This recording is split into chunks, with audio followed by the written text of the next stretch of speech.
असल में हनीफ दवामी और आप लोग देख रहे हैं प्रोग्राम द अवामी शो। मैं आईजी सिंध हूं, कोई एसएचओ नहीं।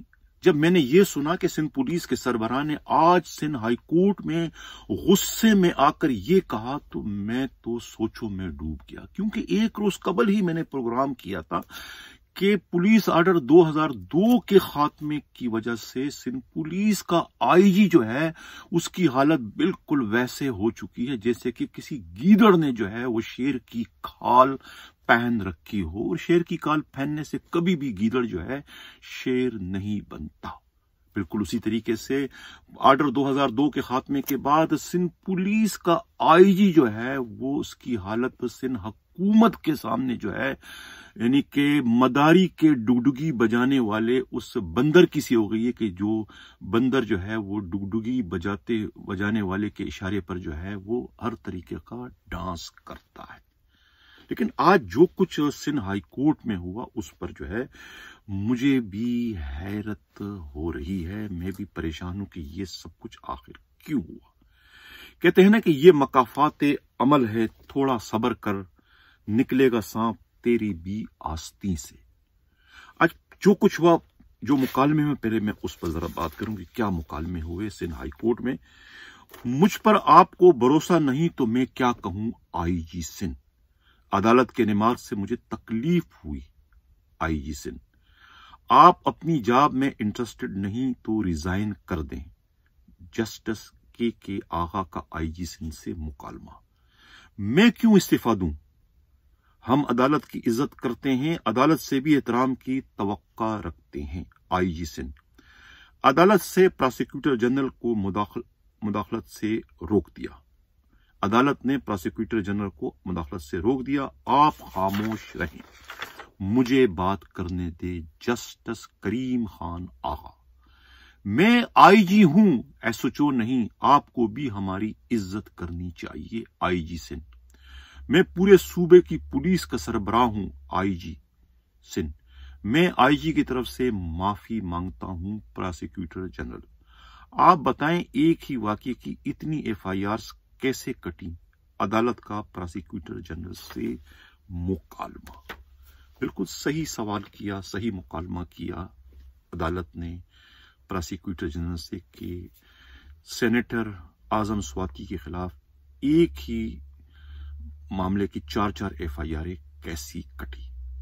पूरी बात तो रोज रोशन की तरह से आया है कि जो मुकदमात उनके खिलाफ कश्मीर लड़काना में दर्ज किए गए हैं, यकीनन वो मुकदमात के इंदराज की हिम्मत न तो उस थाने के एसएचओ में है, न वहां के एसडीपीओ में, न वहां के डिस्ट्रिक्ट एसएसपी में, और न ही वहां के डीआईजी लड़काना में। किसी में भी इतनी जुर्रत हिम्मत नहीं थी कि वो किसी सेनेटर के खिलाफ जो है वो एक नहीं, दो नहीं, 4 झूठे मुकदमात दर्ज करके उसमें उन्हें गिरफ्तार भी कर ले, जब तक कि उनकी पुश पर आईजी सिंध ना खड़ा हो या कि आईजी सिंध की जानिब से उन्हें कोई बाज़ाब्ता हुक्म ना मिला हो। उस वक्त तक जो है वहां की पुलिस जो है वो सेनेटर आजम खान स्वाति के खिलाफ एक भी नहीं, दो भी नहीं, 4 झूठे मुकदमात कैसे दर्ज कर सकती है। नाज़रीन, सो कहते हैं कि गीदड़ की जब मौत आती है तो शेर का रुख करता है। जो कुछ कहा सिंध पुलिस के आईजी ने उससे तो बिल्कुल यही सब कुछ जाहिर होता है। उनकी नजर में जो है उनका ये कहना कि मैं आईजी सिंध हूं, कोई एसएचओ नहीं, जिससे साफ तौर पर यह मालूम होता है कि अदालत या कोई दूसरे फोरम जो है वो एसएचओस की जितनी चाहे बेइज्जती कर दे, जितनी चाहे उनकी मां बहनें कर दे, आईजी सिंध को या दूसरे पुलिस के बड़े अफसरों की सेहत पर उससे कोई फर्क नहीं पड़ता। लेकिन हमें कुछ ना कहें, हमारी इज्जत है, हमारा खून खून है, एसएचओस का, रैंकर्स का खून खून नहीं है। आईजी सिंध के इस बयान से तो साफ तौर पर यह जाहिर होता है, उन्होंने एक लाइन खींच ली कि यहां इज्जत है, वहां इज्जत नहीं। वहां आप जो कुछ कहें आपको खुली छूट है, लेकिन यहां अगर आप कुछ कहोगे तो हम उसकी मुजाहमत भी करेंगे, हम उस पर एहतजाज भी करेंगे। आईजी सिंध के इस बयान से कि मैं आईजी सिंध हूं, कोई एसएचओ नहीं, इससे जो है पूरे सिंध पुलिस के तमाम रैंकर्स में जो है इस वक्त गम व गुस्से की और बेचैनी की लहर अपने ही बड़े अफसर के खिलाफ दौड़ चुकी है और उनका ये कहना है कि जब हमारे अपने फोर्स का सरबराह जो है वो उनकी नजर में हमारी कोई इज्जत, कोई अहमियत, कोई आन नहीं है, कोई शान नहीं है, कोई तकरीम नहीं है, तो फिर दूसरे हमारी क्या इज्जत करेंगे। हर जगह पर हमारी ही रुसवाई होगी। उनका यह कहना है कि आज जब खुद आईजी सिंध की रुसवाई अदालत में हुई तो उन्हें एहसास हुआ कि इज्जत क्या होती है और जिल्लत क्या होती है। तो उन्होंने तो एकदम एक लकीर खींच दी, बाउंड्री लाइन खींच दी कि मैं आईजी सिंध हूं, मैं कोई एसएचओ नहीं हूं। यानी कि एसएचओ को आप जो कुछ कहें आपको खुली छूट है, लेकिन आप आईजी को या फिर किसी और पीएसपी अफसर को इस किस्म की जबान या इस तरह का रवैया या इस तरह का लहजा इस्तेमाल करने से गुरेज करें। उनके बयान से तो यही सब कुछ जाहिर होता है। आईनी माहिरीन और कानूनी माहिरीन का यह कहना है कि जिस किस्म के तल्ख जुमले जो है अदालत आलिया में आज आईजी सिंध की जानिब से कहे गए, उस पर जो है क्लियर कट जो है ये तौहीन अदालत के जमरे में आता है। लेकिन मालूम नहीं क्यों जस्टिस करीम आगा खान ने इंतहाई सब्र व तहम्मुल का मुजाहरा किया। अगर वो चाहते तो आज जो है वो आईजी सिंध को 1 दिन के लिए, 2 दिन के लिए या ज्यादा से ज्यादा 6 माह के लिए जो है वो जेल भिजवा सकते थे। ये इख्तियार उनके पास था, लेकिन उसके बावजूद उन्होंने कड़वा घूंट पीते हुए मामले को जो है वो सह लिया और कुछ भी नहीं कहा, मां सिवाय एक शोकास नोटिस के जारी करने की, जिसकी तामील ये कि आईजी सिंध के इस अमल पर जो है कहते हैं कि सिंध हाई कोर्ट ने जो है उन्हें शोकाज नोटिस जारी कर दिया। क्या लग ये रहा है कि प्रोसिक्यूटर जनरल ने जो माफी मांगी थी आईजी सिंध के इस अमल पर, लग ये रहा है कि उनकी उस माफी को भी जो है वो कबूल नहीं किया गया है शोकाज नोटिस के इजरा की शिकल में। ये कहना है खुद अदालती जराए का। यह भी मालूम हुआ है कि आईजी सिंध को बाद में अपने इस अमल पर शर्मिंदगी हुई कि उन्होंने गुस्से में आके जज्बात में बह गए थे, जज्बात में अपने आप को काबू न रख सके और उन्होंने वो सब कुछ कहा जो कि उन्हें नहीं कहना चाहिए था, जिसके बाद उन्होंने प्रोसिक्यूटर जनरल के जरिए जस्टिस करीम आगा खान को मैसेजेस किए उनसे मुलाकात करने के लिए, ताकि वो फिजिकली उनसे जाके माफी मांगे। लेकिन कहा जाता है कि करीम आगा खान जस्टिस ने जो है सख्ती से जो है उन्हें मुलाकात करने से मना कर दिया। यानी कि सूरत हाल जो है वो इस वक्त तशवीशनाक हो चुकी है। देखना यह कि अगली पेशी में क्या होने जा रहा है। नाज़रीन, अब जो हमारे नुमाइंदा खसूसी हमराज राही को खुद पुलिस ही के काबिल एतमाद जराए से जो बातें मालूम हुई, ये कहना है कि ये पहला मौका था जिसमें आईजी सिंध गुलाम नबी मेमन के पास कोई चॉइस नहीं थी, उन्हें हर हाल में पोजीशन लेना थी और पोजीशन लिए बगैर जो है मामला आगे बढ़ नहीं रहा था। क्योंकि इससे कबल जो है वो जितने भी ऐसे वाकयात खुद पीटीआई के खिलाफ जो है पुलिस में हुए और एडिशनल आईजी कराची की हैसियत से गुलाम नबी मेमन ने हमेशा हर मामले से पहलू तही बरतने की कोशिश की, आए बाएं होते रहे, खुद को स्क्रीन से निकालते रहे। यानी कि जब नुमाइश पर पीटीआई के धरने का मामला जब आया तो उस वक्त गुलाम नबी मेमन एडिशनल आईजी कराची थे। उन्होंने किसी की बीमारी या किसी की वफात का बहाना करके 1 दिन की छुट्टी पर, यानी कि धरने से 1 रोज पहले जो है छुट्टी पर जो है वो बदीन चले गए थे। यानी अपने आप को पिक्चर से उन्होंने निकाल दिया ताकि कोई वाकया हो जाए तो वो साफ तौर पर कह सके कि मैं तो था ही नहीं। दूसरी जानिब जब अलीम आदिल शेख की गिरफ्तारी का मामला हुआ तो उस वक्त भी जो है वो पिक्चर से गायब रहे और सिर्फ टेलीफोनिक उनका राब्ता रहा मलीर के एसएसपी अरफान बादर से, और उन्हें वो टेलीफोन पर हिदायत देते रहे कि उन्होंने अलीम आदिल शेख के साथ कानून के मुताबिक क्या कार्रवाइयां करनी है।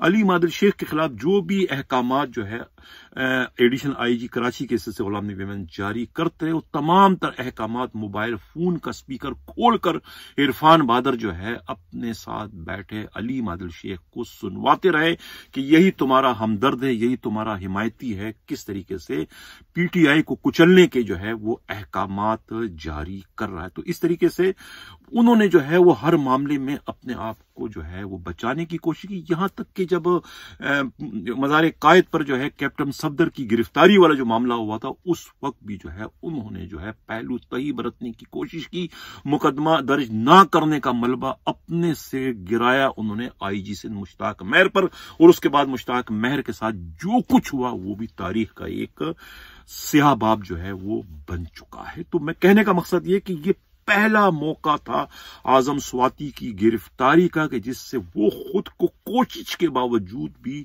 न बचा सके। यही वजह है कि आज यानी कि पीर वाले रोज जब वो अदालत आलिया में गए, उनकी पेशी थी समात में, तो वहां पर जो है वो अपने आप पर काबू ना पा सके।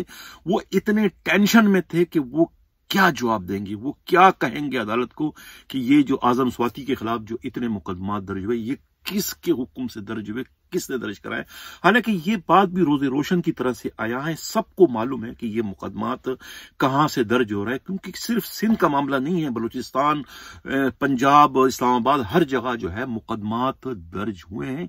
उसी तरीके से सिंध में भी दर्ज हुए हैं। लेकिन अब चूंकि यहां पर आईजी केसेस से गुलाम नबी मेमन है और गुलाम नबी मेमन के अपने भाई जो है वो बदीन में पीटीआई के सदर के तौर पर काम कर रहे हैं, इसीलिए सबको मालूम है कि गुलाम नबी मेमन की हमदर्दियां या उनकी वफादारियां या उनके नरम गोशे जो हैं वो खुद पीटीआई की तरफ हैं। लेकिन ये पहला मौका है कि वो कोशिश के बावजूद खुद को इन तमाम तर मामलात से न बचा सके और नजला जो है इस अदालती कार्रवाई की शक्ल में उन पर पूरी तरीके से इस वक्त गिर चुका है।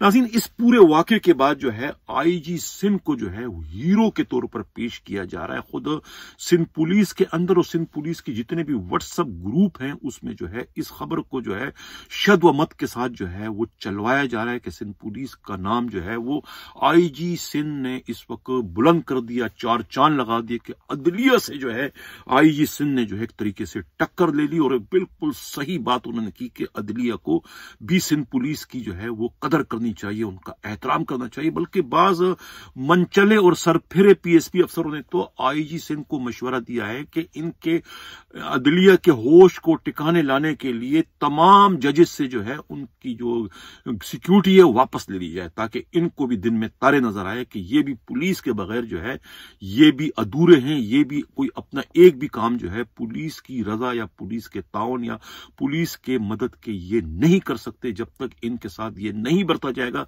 ये पुलिस का एहतराम नहीं करेंगे। इस किस्म के मशवरे जो है सिंध पुलिस के आईजी को दिए जा रहे हैं और आईजी के इस कार्रवाई पर जो कि तौहीन अदालत के जमरे में इस वक्त आ रही है उससे जो है पुलिस वाले जो है इस वक्त एक बहुत बड़े कारनामा जो है उसे जाहिर करके उसको अपने आईजी की जो है वो तारीफों पर तारीफें कर रहे हैं कि आईजी ने वो किया जो कि आज तक किसी और आईजी को ऐसा करने की हिम्मत या जुर्रत नहीं हुई।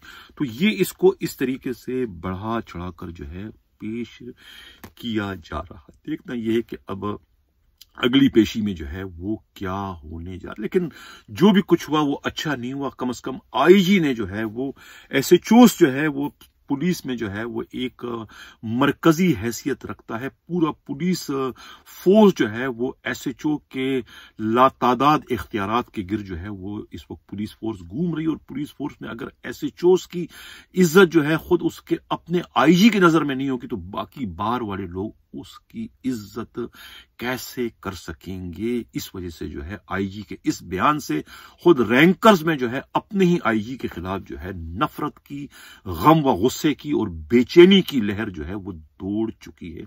नाज़रीन, इसी के साथ इजाजत चाहता हूं। अल्लाह हाफिज।